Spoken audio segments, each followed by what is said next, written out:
런던에서 랜딩 서비스를 하다 보니까 여러분들께 이런 질문을 자주 받습니다. 런던에서 한국인이 없는 학교는 어딘가요? 또 런던에서 한국인이 적은 지역은 어딘가요? 네, 이렇게 한국인이 없는 지역, 적은 학교 이런 거를 찾으시는 이유는 짐작이 됩니다. 대부분 런던에 오시는 분들이 아이들 교육 때문에 오시다 보니까 아이들이 학교에서 영어를 쓰지 않고 한국 아이들끼리 모여서 한국말만 써서 영어가 잘 안 늘었다. 이런 얘기를 어디서 들으신 거겠죠. 자, 그렇다면은 특정 도시에서 한국인이 적은 혹은 없는 지역, 자, 이런 지역이 있을까요? 있죠.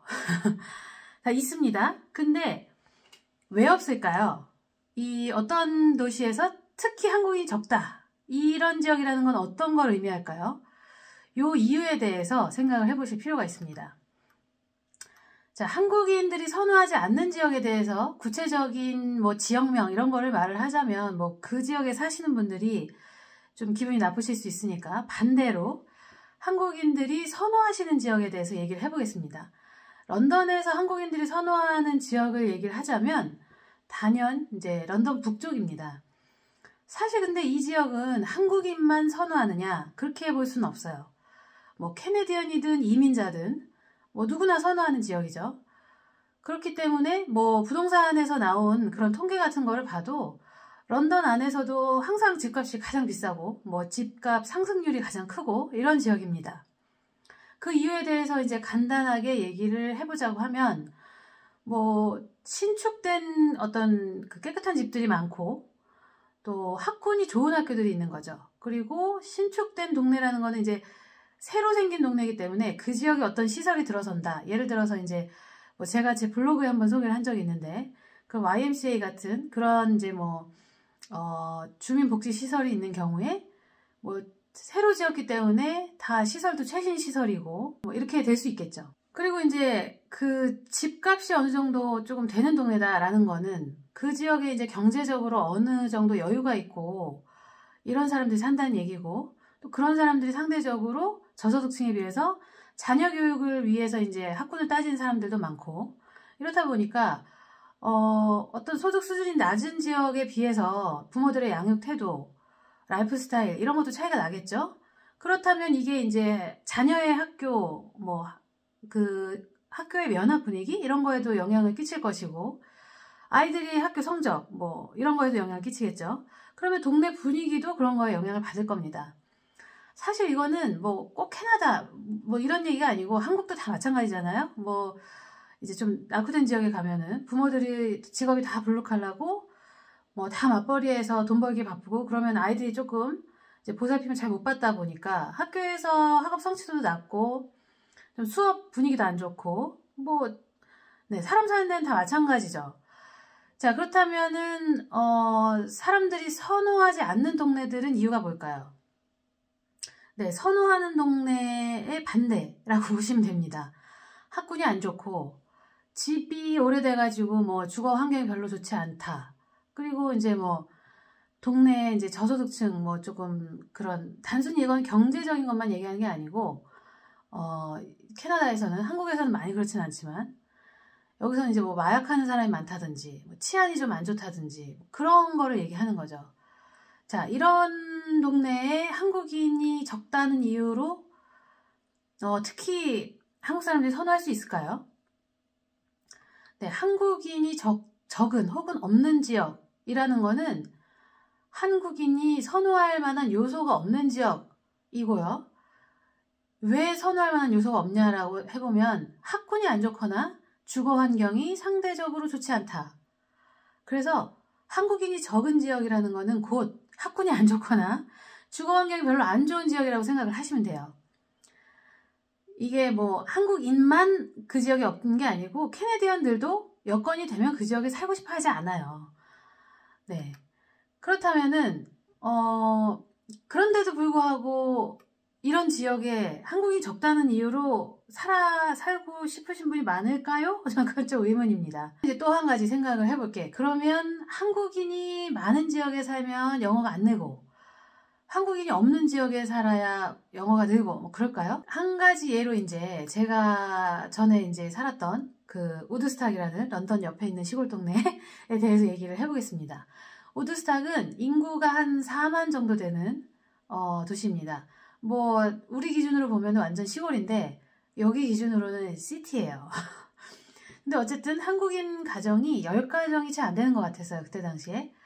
뭐 이거는 기준이 뭐 요새 이제 뭐 우드스탁 펜쇼 우드스탁 캠퍼스에 뭐 이제 막 이렇게 간호학과나 뭐 냉난방학과 이렇게 오시는 젊은 유학생들 좀 계시는 것 같은데 요렇게 이제 그냥 싱글인 유학생들을 제외하고 한국인 가정, 그러니까는 어떤 가족이 같이 있는 요런 거를 기준으로 얘기를 하는 겁니다. 제가 우드스탁에서 2018년부터 한 3년 정도 살았는데 이제 10가정이 채 안 되는데 그 중에 대부분의 한 절반 정도는 유학맘들 가정이었어요. 유학맘들이 이제 아이들 데리고 주로 이제 거기에 있는 사립학교에 보내시는 분들이었는데 자, 그 동네는 워낙에 시골이라 뭐 갈 데도 별로 없어요. 그러다 보니까 그리고 다른 한국 사람도 없고 교류할 다른 뭐 사람이 없는 거죠. 요 몇 가정 안 되는 요 한국 유학맘들끼리 굉장히 이제 똘똘 뭉쳐서 하루 일과를 거의 같이 보내시다시피 하는 경우가 많다고 하시더라고요. 그래서 아이들 학교 보내고 나면 엄마들끼리 모여서 함께 이제 YMCA 운동도 하러 가고 같이 뭐 이제 런던으로 쇼핑하러 가고 왜냐면 이제 거기는 한국 슈퍼도 없으니까 한국 물건 사려면 런던이나 키치너로 이제 갔어야 되는 거죠. 그러고 나서 이제 아이들이 하교하면 같이 밥 먹이고 같이 놀리고 왜냐면 엄마들이 한 집에 모여 있으니까요. 그리고 이제 주말에는 모여서 같이 맥주 한잔 하고 그러면 아이들은 또 모여서 같이 놀죠. 뭐 물론 아이들 교육 때문에 말이 안 통하는 캐나다에 그것도 시골에 갈 데도 없는데 본인들도 영어도 못하시고 이런 데 와서 지내려고 하시니까 서로 의지하고 뭐 그런 것도 이해가 됩니다. 뭐 그런 게 나쁜 건 아니죠. 그게 뭐 잘못됐다 이런 식의 얘기가 아니고 이제 영어 환경에 대한 관점으로만 지금 얘기를 하는 거예요. 근데 이제 그렇게 지내다 보니까 그런 얘기를 하시더라고요. 아이들이 학교에서도 그러니까 너무 자기들이 그 방과 후에도 같이 지내, 주말에도 같이 지내, 뭐 이렇게 너무 끈끈한 거죠. 그러다 보니까 학교에서도 아이들이 자기들끼리 모여서 논다는 거예요. 한국말 하면서. 그리고 방과 후에도 항상 엄마들이 같이 모여 있으니까 애들도 같이 모여 있고 이러니까 이제 영어가 늘지 않아 가지고 뭐 튜터를 붙인다 뭐 이러면서 하소연을 하신 적이 있습니다. 자, 이쯤 되면은 어느 지역에 사느냐 이게 중요한 건 아닌 것 같죠. 우드스탁 진짜 한국 사람 찾기 힘든 동네거든요. 한국 사람 적은 동네입니다. 근데 이렇게 지내면 뭐 런던에 사는 것보다 더 영어 환경에서는 더 한국말이 노출되는 게 더 많은 거죠. 어디 사느냐가 중요할까? 잘 모르겠습니다. 또 이제 뭐 물론 한국인이 선호하는 지역으로 왔을 때 우연히 뭐 엄마들의 어떤 그런 인간관계가 아닌 상황에서라도 같은 반에 한국 아이들이 여러 명 있을 수 있죠. 근데 뭐 한 명도 없을 수도 있습니다. 그 해 어떤 학교, 어떤 학년 내 한국 아이들이 몇 명이냐 뭐 이런 거는 솔직히 알 수가 없어요. 왜냐하면 뭐 교육청에서 한국 그런 교육에 관심 많은 부모들을 위해서 따로 학교별로 그 학년별로 반별로 한국 아이들 몇 명이다 뭐 이런 거를 통계를 발표하는 것도 아니니까요. 제가 런던으로 이사 온 후에 저희 딸내미가 이제 다녔던 학교 같은 경우는 같은 반에 한국 아이들이 한 4명 정도 있었어요. 그런데 이 아이들이 한국인이니까 같은 한국인이니까 막 갑자기 친해져가지고 몰려다니면서 막 한국말 쓰고 막 그랬을까요? 전혀 그렇지 않았어요. 그러니까 학교에서 별로 대화를 하지 않는 때가 많다고 그러더라고요. 그러다가 이제 나중에 또 다른 한국 여자아이가 이제 전학을 왔어요. 그 반에. 근데 이제 담임선 생님이 오히려 저의 딸내미하고 그 아이를 같은 모듬으로 이렇게 묶어주면서 니네끼리 한국말 해도 돼. 막 이렇게 하면서 권하기까지 하고 막 이렇게 하셨다고 그러더라고요. 그래서 이제 아이들끼리 서로 도움을 주고받을 수 있게 그런 거죠. 저희 딸내미가 런던에서 처음 와가지고 아직 친구도 없고 뭐 이제 영어도 그래도 아직도 서툴고 그래서 좀 약간 겁도 먹어 있고 이런 상황이었을 때 이 한국인 친구의 도움을 아주 많이 받았어요. 얘는 이제 저희 아이보다 영어를 잘하는 아이였거든요.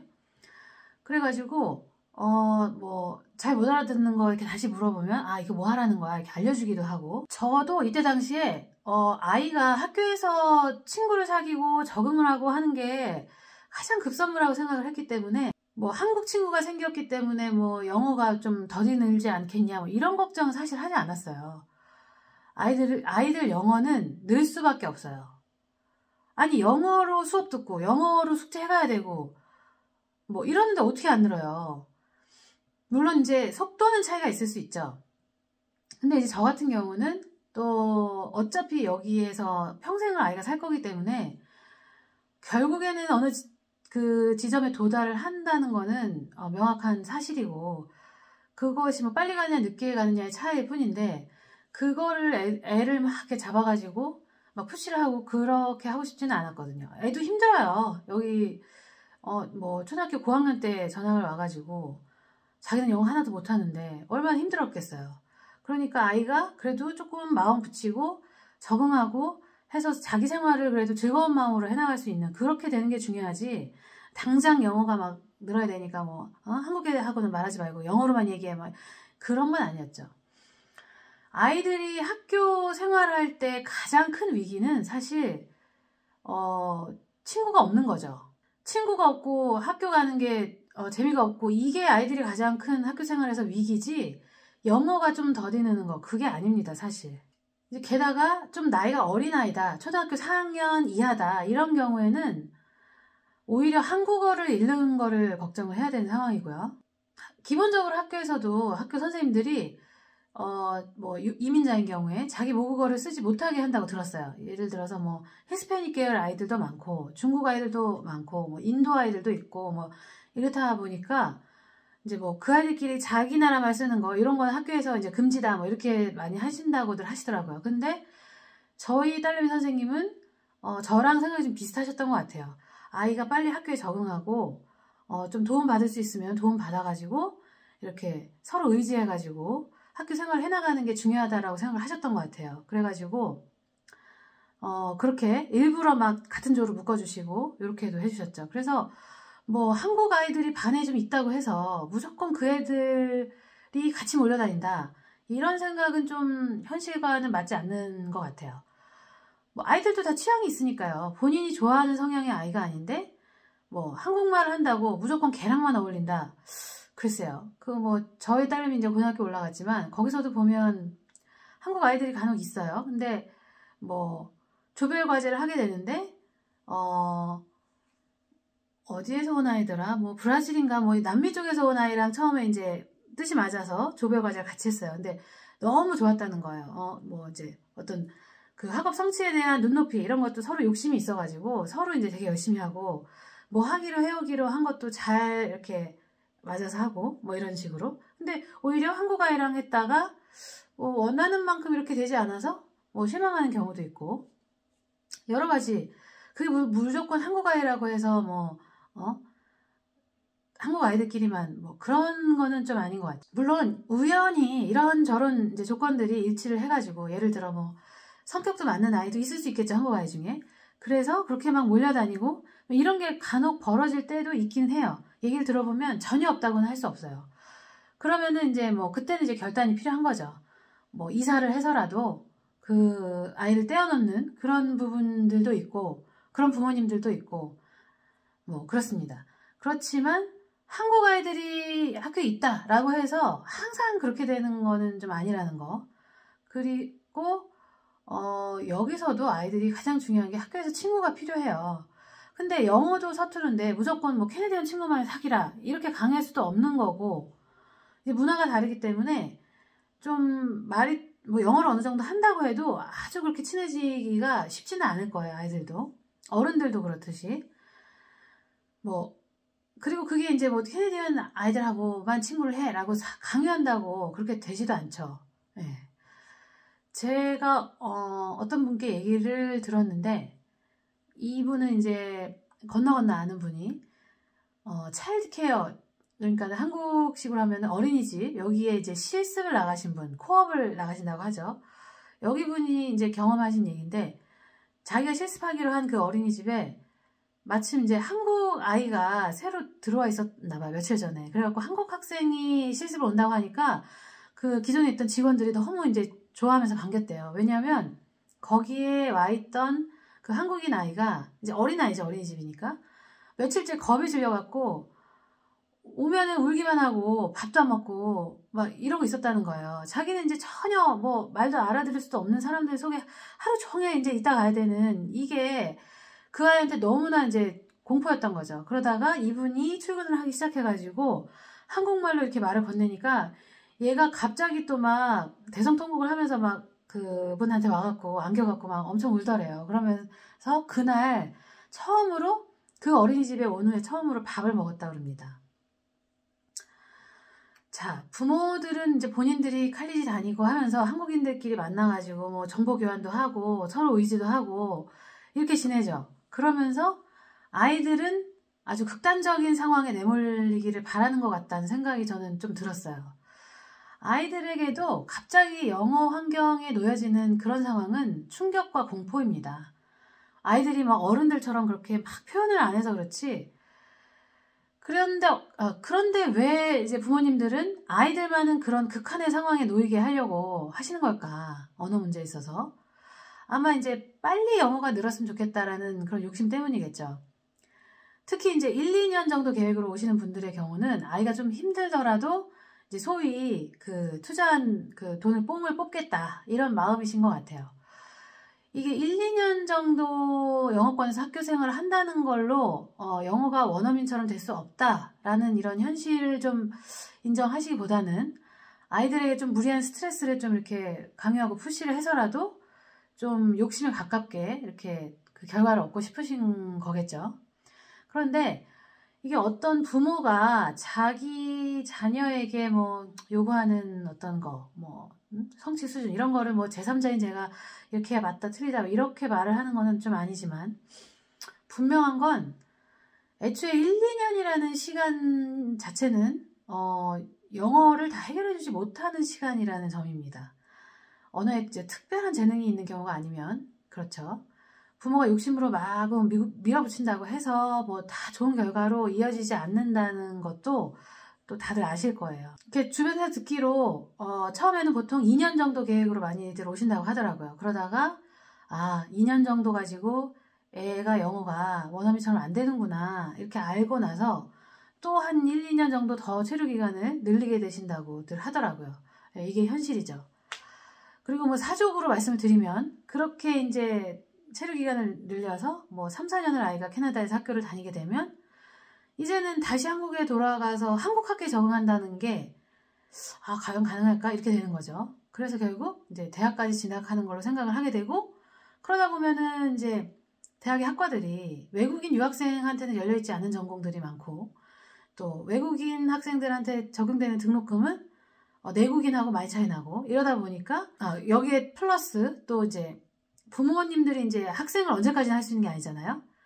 장기간이 되다 보면은 동반해서 체류하는 부모님의 비자 문제, 뭐 이런 것 때문에 결국에는 영주권까지 생각하시게 되고, 이래서 애초에 뭐 유학을 온다 그러면 영주권을 염두에 두고 뭐 저기를 해라, 뭐 이런 조언을 하시는 분도 있죠. 어쨌든 다시 이제 주제로 돌아와 보면, 저한테 이제 메일로 질문을 하신 분이 있었는데 제가 이렇게 답변을 드린 적이 있어요. 한국인 아이가 한 명도 없는 학교에 본인 자녀가 다닌다라는 얘기는 그 학교에 대한 정보를 교환할 만한 한국인 학부모가 한 명도 없다라는 말입니다. 이랬더니 바로 알아들으시고 이제 마음을 바꾸시더라고요. 학군이 좋고 주거 환경이 좋은데 나 말고 다른 한국인들은 눈이 멀어갖고 그걸 못 봐가지고 다른 한국인 없는 동네, 그런 데는 없죠. 또 반대로 한국인이 없는 곳이라면 그 이유가 있는 것이고요. 어떤 지역에 뭐 다른 한국인이 없기를 바라면서 내가 이용할 뭐 편의시설은 잘 돼 있고 이렇게 되는 걸 바란다는 건 말이 안 되는 거죠. 자, 이 유학이나 어떤 이민을 계획하고 준비하실 때 꼭 그것뿐만이 아니라 이제 삶의 어떠한 문제에서라도 이제 상황과 조건을 좀 객관적으로 볼 수 있는 시각이 좀 중요하죠. 모든 것들이 다 양면성이 있기 때문에 뭐 섣불리 좋다 나쁘다를 규정할 수는 없고요. 뭐 한국인이 많은 지역이지만 그래서 좋은 점은 뭐 거기에 학군이 좋고 주거 환경이 좋고 편의시설이 잘 돼 있고, 한국인이 없다면 뭐 치안에 있어서 취약지역, 학군이 안 좋은 지역 뭐 다 이렇게 되니까 감수해야 되는 부분을 빨리 받아들이고 현실을 빨리 보는 게 빠른 적응을 위해서 또 유익할 것 같습니다. 자, 도움이 되셨으면 좋겠고요.